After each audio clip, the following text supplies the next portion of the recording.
નમસ્કાર સાથી મિત્રો, એક્ઝામ સાથી ચેનલમાં આપ સૌનું હાર્દિક સ્વાગત છે.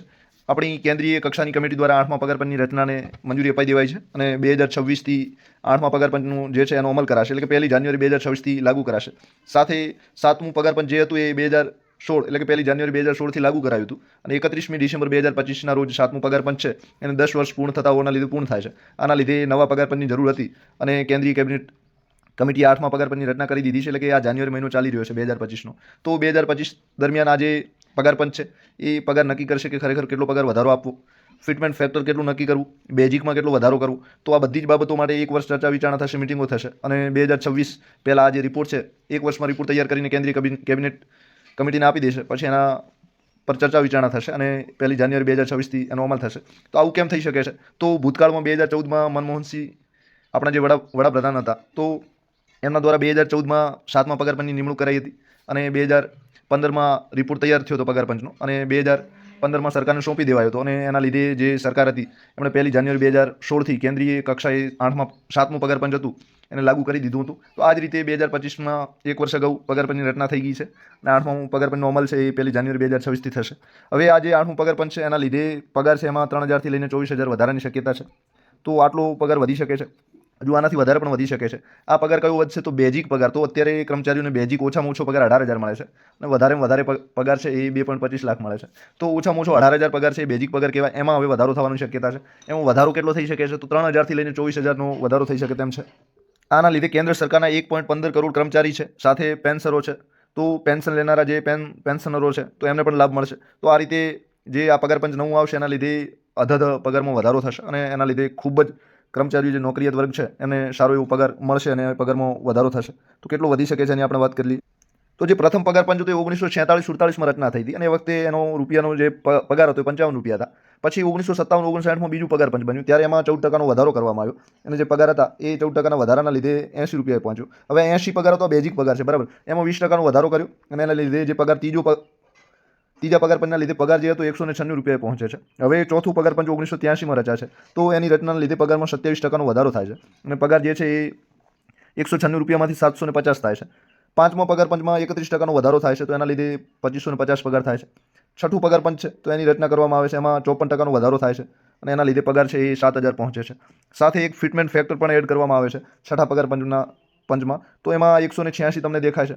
તો 186નો મતલબ છે જે પગાર છે એમાં 1.86 ગણો વધારો કરવો. તો એનો મતલબ એ છે કે જે પગાર છે એમાં 1.5 ગણા કરતાં પણ વધારો થાય છે. પછી 7મું પગારપંચની રચના હમણાં થઈ હતી 2016માં. તો એ 7મા પગારપંચમાં એક ફિટમેન્ટ ફેક્ટર હતું, તો આ ફિટમેન્ટ ફેક્ટર બીજી વખત એડ કરાયું હતું. તો એના લીધે 2.57 ગણો પગારમાં વધારો થયો હતો. તો પગાર જે 7000 હતો એમાં 2.5 ગણો વધારો, તો 7000ના સીધા 18000 થયા હતા. હવે આ મૂળ પગાર છે, મૂળ પગારમાં આટલો 2 ગણો વધારો થાય એનો મતલબ એ છે કે 200%નો વધારો પગારમાં થયો હતો.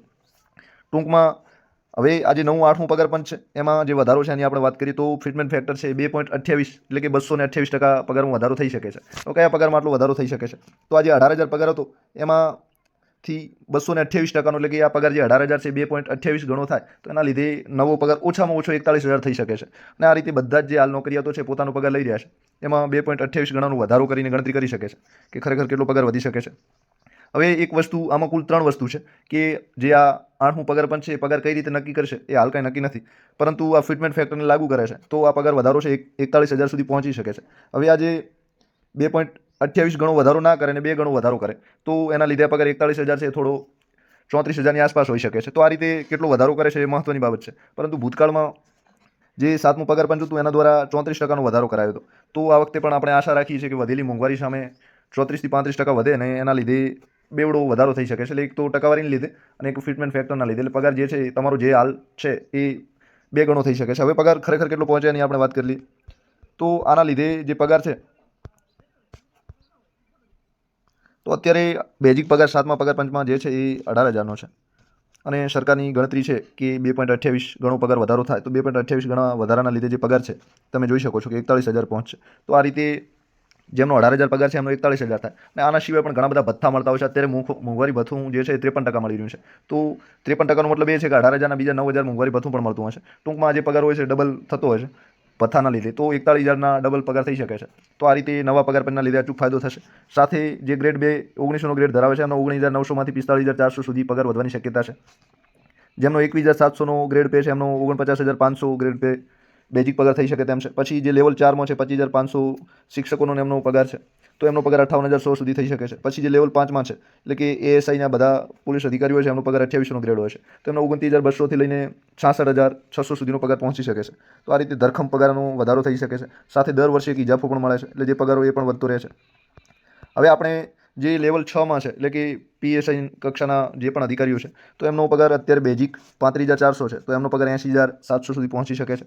46નો ગ્રેડ છે, તો કે જે વર્ગ 2ના અધિકારીઓ છે 7 લેવલ, તો એમનો પગાર 44,900થી સીધો 1,02,400 પહોંચી શકે છે.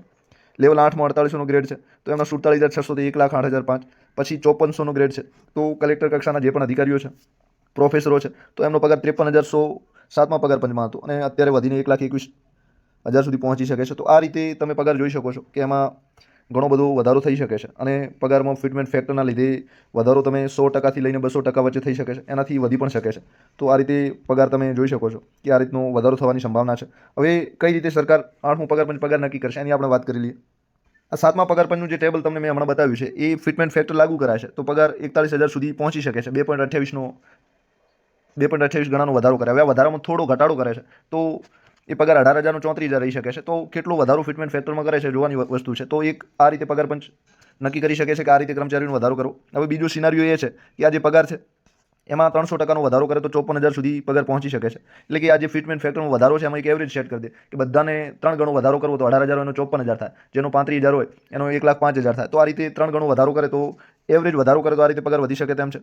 સાથે ત્રીજો સિનારીઓ એ પણ છે કે જે 7મું પગાર પંચ છે એમાં જે પગાર ચાલતા તેમાં સીધો વધારો કરી દે 8મા પગાર પંચમાં અને બેઝિક નક્કી કરે કે 2.57 ગણાનો વધારો કે ફિટમેન્ટ ફેક્ટર 2.28 ગણાનો કે ફિટમેન્ટ ફેક્ટરમાં 1.86 ગણાનો વધારો. તો આ રીતે વધારો 2.57%નો કરે તો 46,300 સુધી પહોંચી શકે છે અને એનાથી વધારો થોડો ઓછો કરે તો પગાર થોડો ઓછો થઈ શકે તેમ છે.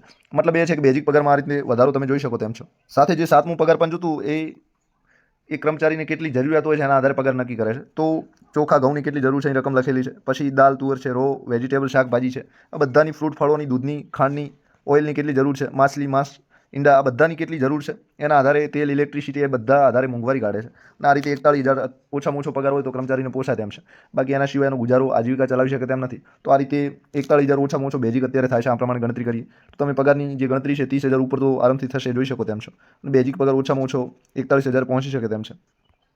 સાથે જે પેન્શનરો છે તો પેન્શનરોનો જે પગાર છે અત્યારે દાખલા તરીકે 18,000 બેઝિક છે, એમાં 41,000 કરાય છે તો 41,000ના જે અડધા છે 20,500 એટલા પેન્શનરોને મળશે. અને આ રીતે જેનો બેઝિક વધારે છે એ કર્મચારીઓ છે એ નિવૃત્ત કર્મચારીઓ વધારે પગાર મળશે. તો આ રીતે જે પેન્શન લેનારા છે એમને પણ ફાયદો વધુ થશે. સાથે મોંઘવારી છે, ઘર ભાડું છે, પછી ટ્રાવેલિંગ એલાઉન્સ છે, તો આના દરોમાં પણ વધારો થતો હોય છે. તો આ રીતે જે પગાર છે એ તમારો જે હોય છે એનાથી 2 ગણો વધારો તમે ધારી શકો છો. આ રીતે આટલો પગાર વધવાની શક્યતા હોય છે. સાથે પગારના કુલ અત્યારે 7મા પગાર પંચમાં 18 લેવલ નક્કી કરાયા છે. એટલે કે લેવલ પહેલામાં જે સેવકો છે, પટાવાળા છે, અને લેવલ 2માં એનાથી ઉપરના કર્મચારીઓ, લેવલ 3માં એનાથી ઉપર, લેવલ 4માં શિક્ષકો, લેવલ 6માં એમ પગાર નક્કી કરેલા છે.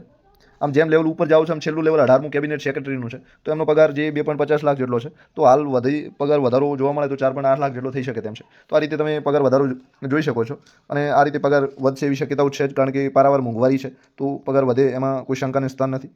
કેટલો પગાર વધશે ફાઇનલ ખબર આપણને જાન્યુઆરી પહેલાં 2026નું જે વર્ષ છે એના જાન્યુઆરી મહિના પહેલાં આપણને ખબર પડી જશે. અને સાથે જે રાજ્યના કર્મચારીઓ છે તો આપણી ગુજરાત સરકારે 2016માં જે પગાર વધારો થયો બેઝિક લાગુ કરી દીધું હતું અને જે ભથ્થા છે એ 7મા પગાર પંચના ભથ્થા આપણને બહુ મોડા મળ્યા હતા. પરંતુ આ રીતે જે રાજ્ય સરકારો છે એ પણ તાત્કાલિક રીતે પોતાનું બજેટ જોઈને લાગુ કરી દેતી હોય છે.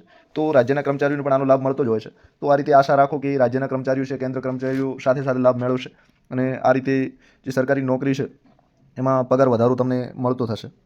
અત્યારે હવે સરકારે 8મા પગાર પંચને મંજૂરી આપી દીધી છે. એટલે સૌ પ્રથમ સરકાર આ પગાર પંચના જે સભ્યો નક્કી કરશે, એટલે કે કુલ 3 સભ્યો જેવા નક્કી કરશે અને આ 3 સભ્યો મળીને પગાર કેટલો આપવો એના માટે આ કમિટી છે લાંબી ચર્ચા વિચારણા કરશે, બધા પાસા પર વિચાર કરશે અને એ રીતે સરકારને 2025ના એન્ડ સુધી રિપોર્ટ આપી દેશે અને 2026માં સરકાર ચર્ચા વિચારણા થોડી કરીને નવું પગાર પંચ જે છે એ 1 જાન્યુઆરી 2026થી લાગુ કરી શકે તેમ છે. અને જે જૂનું હતું એને પણ 1 વર્ષ ચર્ચામાં લાગ્યો હતો અને બીજા વર્ષે જેવી ચર્ચા પૂર્ણ થઈ હું લાગુ કરાવ્યું હતું. તો આપ સૌનો આભાર. એક્ઝામ સાથી ચેનલ જરૂર સબસ્ક્રાઇબ કરો, તમારા મિત્રો જોડે ચેનલને શેર કરો. મનમાં કોઈ પ્રશ્ન હોય તો કોમેન્ટ અચૂક કરી શકો છો. Thank you very much.